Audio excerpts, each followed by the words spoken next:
جاهزين لقصة النهاردة؟ قصة هتخليكم تخافوا تنزلوا أي سلم أو قبو، أو حتى تفكروا في اللي ممكن يكون تحت بيتكم. النهاردة هنحكي عن الشيطان اللي بيسكن الطابق السفلي. قصة حقيقية مرعبة حصلت في عمارة قديمة في الجيزة. مش بس عمارة، ده مكان بيقولوا إنه بوابة لجهنم نفسها. القصة دي هتخليكم تسألوا إيه اللي ممكن يكون عايش تحت الأرض، وإزاي نقدر نهرب منه. إحنا لسه بنبتدي، بس خليكم ماسكين في حاجة عشان الرعب جاي.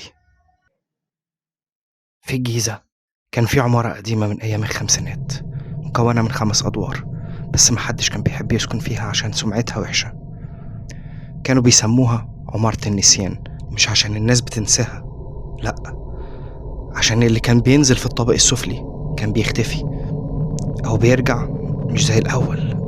الطابق السفلي كان عبارة عن قبو كبير في أوضة قفلوها بسلسلة حديد، وبيقولوا إن فيها حاجة مش بشرية. الأهالي كانوا بيحكوا عن واحد اسمه ناجي، كان ساكن في العمارة وعمل طقس غريب في القبو وبعدها اختفى، بس ظله لسه بيظهر هناك. بعدها بفترة بنت اسمها مي، 24 سنة، طالبة في كلية فنون جميلة، أجرت شقة في الدور الأرضي عشان قريبة من الجامعة وأجارها رخيص.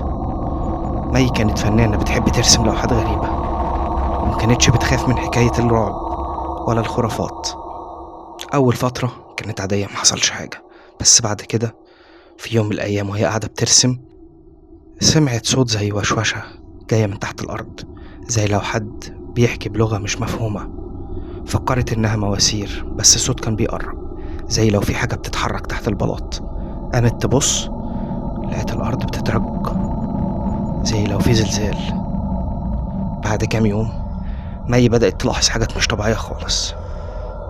كل ما تمر قدام سلم القبو كانت بتحس إن في نفس بارد بيطلع من تحت. مرة وهي نازلة تشتري حاجة لقيت باب القبو مفتوح مع إنه مقفول بسلسلة. بصت جواه، شافت الدنيا ضلمة، محدش يقدر يشوف حاجة جوه، بس في زي عيون بتلمع في الضلمة.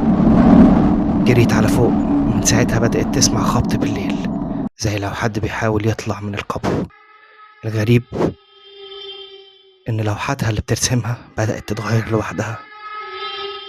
كانت بترسم مناظر طبيعية، بس الصبح كانت بتلاقي وشوش غريبة مرسومة عليها زي لو حد تاني مسك الفرشة. مي حكت لجارتها أم حسام، اللي قالت لها يا بنتي القبو ده مش مكان للبني آدمين، ناجي كان بيعمل فيه طقوس غريبة وبيقولوا إنه استدعى حاجة من الجحيم. مي حاولت تتجاهل الكلام، بس في ليلة وهي نايمة سمعت صوت زي حد بيخبط على باب شقتها. قامت تبص من العين السحرية، لقت ظل طويل واقف بره بس ملهوش وش. فتحت الباب بخوف، ما لقيتش حد، بس لقيت الأرضية مليانة بصمات إيدين سودا زي لو حد غرقان في حاجة سودا. الرعب زاد لما شافت إن البصمات دي بتوصل لباب القبو. بعد أسبوعين مي بقت عايشة في رعب دايم. كل ليلة كانت بتسمع صوت الوشوشة بيقرب، وبدأت تحلم بواحد غريب، جسم طويل وعينيه زي النار، واقف في القبو بيناديها تعالي. صحيت مرة لقيت ايديها عليها علامات زي حروق، مع انها ما قربتش من النار ابدا. بدأت تحس ان في حاجة بتمشي معاها في الشقة، حتى في النور. مرة وهي بتغسل وشها المراية اتهزت وظهر فيها وش الراجل ده بيبتسم بفم مليان أسنان حادة. صرخت وجريت برا الأوضة، بس سمعت ضحكة جاية من الحمام. مي راحت لست عجوزة في الحي اسمها أم فؤاد، كانت تعرف قصة ناجي. قالت لها إن ناجي كان بيحاول يعمل صفقة مع الشيطان في القبو ده، وإنه قدم دمه عشان يفتح بوابة، بس الطقس اتقلب عليه والشيطان حبسه في القبو. ومن ساعتها أي حد يقرب منه بيبقى هدف. أم فؤاد حذرتها لو سمعت أي حاجة اوعي ترد عليها. في نفس الليلة مي سمعت صوت بيناديها باسمها في القبو. حاولت تتجاهل، بس الصوت بقى زي صريخ، والباب بتاع الشقة بدأ يترج زي لو حد بيكسره. قعدت تقرأ قرآن، بس الصوت موقفش، والأرضية بدأت تبقى سخنة تحت رجليها. مي ما قدرتش تستحمل، فراحت لشيخ اسمه الحاج محمود. بيحل المشاكل الغريبة اللي زي دي.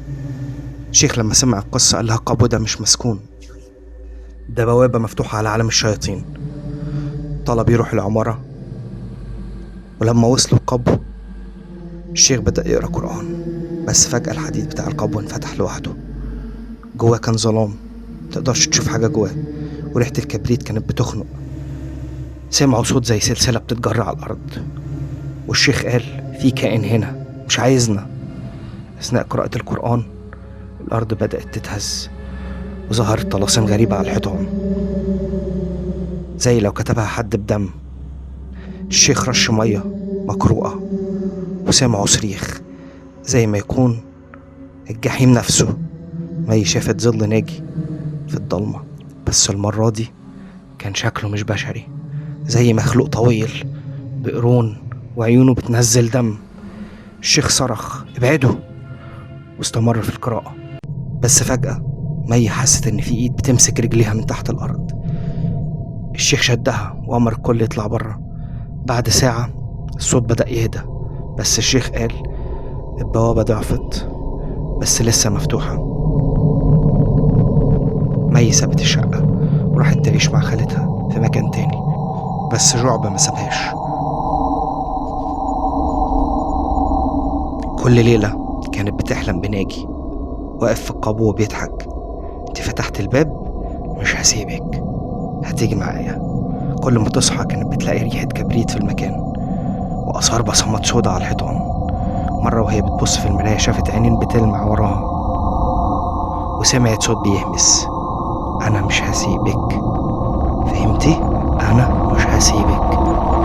راحت لشيخ تاني قال لها إن الشيطان في القبو لسه متعلق بيها، وإنها لازم تتجنب أي مكان مظلم عشان ما يقدرش يمسكها. بعدها بفترة مي حاولت تواجه خوفها وراحت العمارة بالنهار مع شيخ جديد، بس لما قربت من السلم حست إن الأرض بتبلعها. شافت ناجي تاني، أو اللي كان ناجي، بيطلع في الضلمة، جسم طويل ومشوه بيصرخ بصوت مش بشري. الشيخ شدها بره، بس مي قالت إنها شافت بوابة حمراء في القبو زي لو نار بتطلع منها. من ساعتها مي ما رجعتش العمارة أبدا، بس كانت بتقول إنها لسه بتحس بنفس بارد وراها في أي مكان مظلم. لحد دلوقتي عمارة النيسان لسه موجودة، بس محدش بيسكن فيها. القبو قفلوه،